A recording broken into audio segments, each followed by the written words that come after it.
Today, I want to share a truly fascinating story, a real historical paradox. It's about a kingdom, Simraungadh, a magnificent place whose violent end didn't actually erase its culture.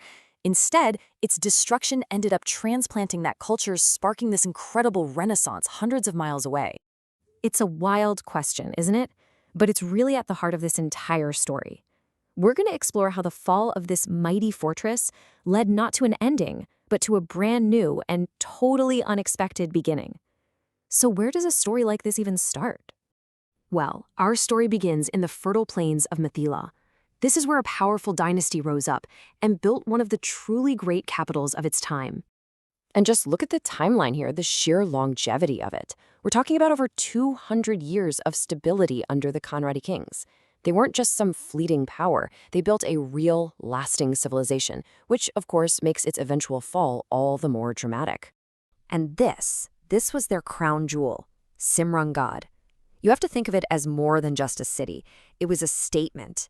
Its massive fortifications, the ramparts, the moats, they were all designed to project this feeling of permanence, the idea of a kingdom that could never fall. It was the center of their entire world. And inside those walls, wow, culture was just blooming. The Karnadianas were huge patrons of the arts. Their court was this buzzing hub for trade, and their army, with its absolutely fearsome elephant cavalry, was a regional powerhouse. So this wasn't just a fortress. It was a thriving center of learning and commerce and faith. But you know how these things go. No golden age lasts forever. From the west, a new power was rising, led by a ruler with just boundless ambition. A collision was pretty much inevitable.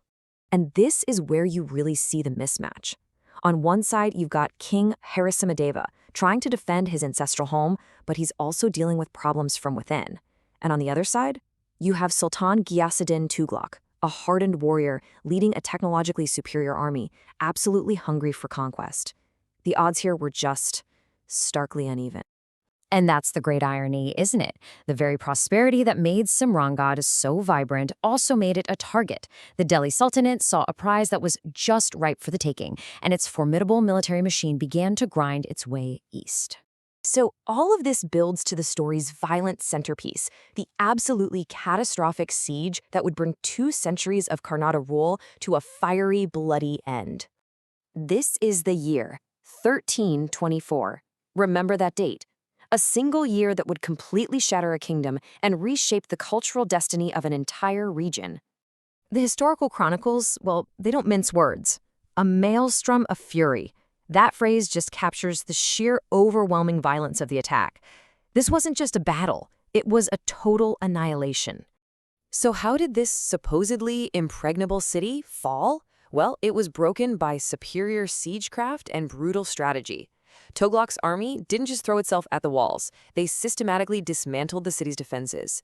Boulders from catapults shattered the ramparts, while sappers, these were miners, tunneled underneath to collapse them.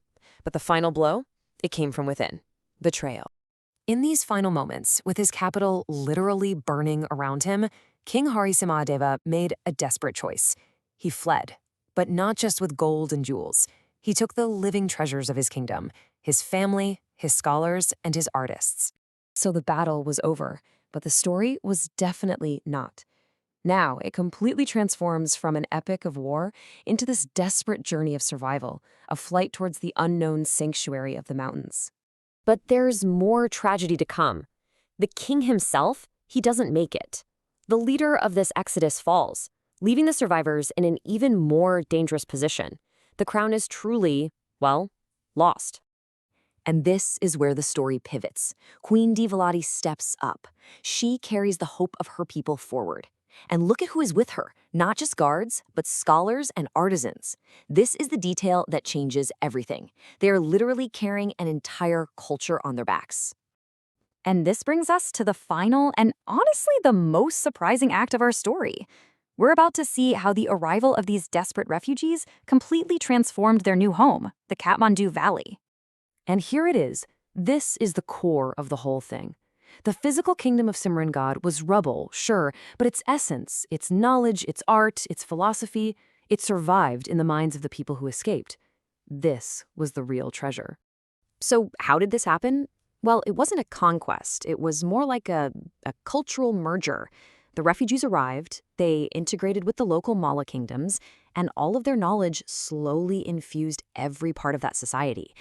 And this sparked a new golden age, not in Mithila, but in Kathmandu. And the impact was so tangible. I mean, you can see it in the art, the laws, the very buildings of the Kathmandu Valley today. Just think about that. The plays performed in the city squares, the legal traditions that shaped their society for centuries, even the designs carved into those famous temples. They all carry the echo of this lost kingdom. Simraungadh didn't just influence Kathmandu, it became part of its very fabric. So, the absolute catastrophe of 1324, what was truly the end of a world for the people of Mithila, paradoxically became the creative spark for another one.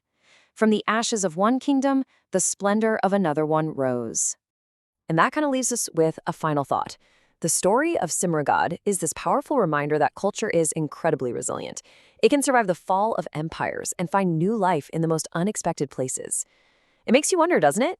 What echoes of lost worlds are embedded in our own art, our language, and our traditions, just hiding in plain sight?